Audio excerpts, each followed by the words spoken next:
বন্ধুগণ, আজকে আমরা শিখব ব্রিটিশ এবং আমেরিকান উচ্চারণগত পার্থক্য নিয়ে। তাই ভিডিওটি প্রথম থেকে শেষ পর্যন্ত দেখতে থাকুন। ইনশাআল্লাহ পুরো বিষয়টি কেবল একবার দেখাতে আয়ত্ত করতে পারবেন। আজকের ভিডিওটি খান মেথড এ complete book of British spoken English grammar বই থেকে নেওয়া হয়েছে। এই বইয়ের প্রতিটি পৃষ্ঠায় ভিডিও লেকচার তৈরি করে ফেসবুক, ইউটিউবে দেওয়া হচ্ছে। আমাদের ভিডিওগুলো দেখুন, ইনশাআল্লাহ প্রতিটি ভিডিও আপনাদের কাজে আসবে। তো এখন আসুন ব্রিটিশ এবং আমেরিকান উচ্চারণগত পার্থক্য কি কি সেটা জেনে। যেমন ব্রিটিশ এবং আমেরিকান উচ্চারণের পার্থক্য সাধারণভাবে যতটা বেশি ভাবা হয় আসলে ততটা বেশি নয়। কেবল গুটি কয়েক পার্থক্য রয়েছে এদের উচ্চারণের মধ্যে। একটি প্রধান পার্থক্য হলো আর এর উচ্চারণ। ব্রিটিশ উচ্চারণে বাউল সাউন্ড এর পরে আর উচ্চারিত হয় না, তবে দুটি বাউল সাউন্ড এর মধ্যে আর উচ্চারিত হয়। কিন্তু আমেরিকান উচ্চারণে সর্বত্র আর এর উচ্চারণ হয়। খেয়াল রাখতে হবে যে সিলেবল এর শেষের অক্ষর আর হলে ব্রিটিশ উচ্চারণে আর উচ্চারিত হবে না। যেমন CAR কা, এখানে কার হলো, ইউএসএ তে কার হলো। কেয়ার, শুটা,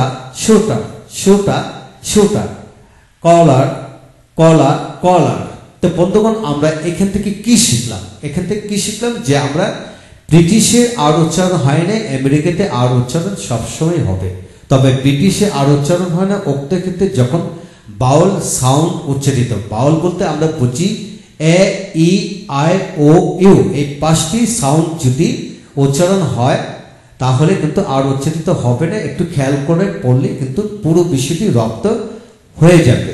এখন আসুন বন্ধুগণ, বানানগত পার্থক্য নিয়ে আমরা এখানে শিখব। বানানের দিক দিয়ে কিভাবে পার্থক্য, যেমন এখানে বেশ কয়েকটা রুলস দেওয়া হলো, একটু দেখেন। যেমন ওয়ার্ডের শেষে LMP থাকলে সাফিক্স যোগ করার সময় ব্রিটিশের ক্ষেত্রে ডাবল হয়, কিন্তু আমেরিকানের ক্ষেত্রে ডাবল হয় না।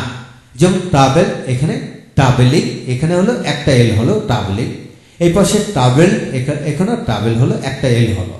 যেমন প্রোগ্রামিং, এখানে হলো শুধু প্রোগ্রামের সাথে আইএনজি যোগ হলো, কিন্তু এখানে কিন্তু ডাবল এম হয় আইএনজি যোগ হলো।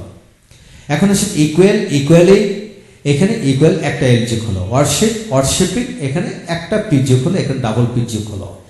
তো বন্ধুগণ, এই বানানগত বিষয়টা একটু খেয়াল করে পড়বেন। এদের ব্যবহার বিধি আরো এই বইয়ের আরো অনেক আগে অনেক বিস্তারিত আলোচনা করা হয়েছে, সেখান থেকে আপনার উদাহরণগুলি পড়ে নিতে পারেন।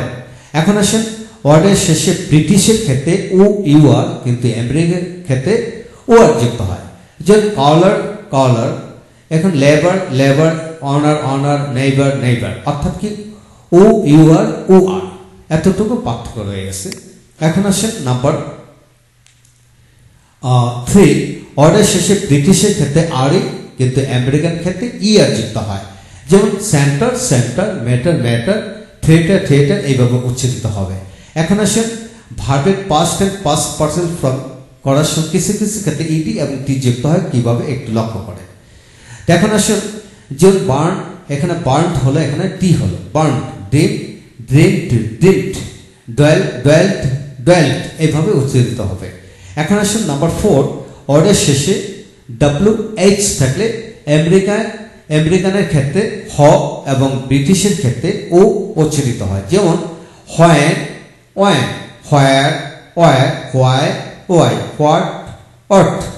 Which, wheel, why. কিন্তু WH এরপরে ও থাকলে হ উচ্চারিত হবে। যেমন হোম, হুইচ, হোল, এভাবে উচ্চারিত হবে। তো বর্তমান আজকের ভিডিও থেকে আমরা কি শিখে নিলাম? আজকের ভিডিও থেকে ব্রিটিশ এবং আমেরিকান উচ্চারণের পার্থক্য, যেখানে যতটুকু হওয়ার কথা ততটুকু আমরা এখানে শিখে নিলাম। এখন শুধু আমাদের খেয়াল করতে হবে, খেয়াল করে পড়লে চলবে ইনশাল্লাহ। আর আপনারা এটি খেয়াল করবেন যে যতটুকু এতে পার্থক্য ধরে না হয়, কিন্তু আসলে ততটুকু না, এটি সত্যি, বিশ্বাস রাখুন। আমাদের ভিডিওগুলো দেখুন, ইনশাল্লাহ প্রতিটি ভিডিও থেকে আপনারা নতুন তথ্য পাবেন ইনশাল্লাহ। ভালো থাকুন, পরবর্তী ভিডিও দেখার জন্য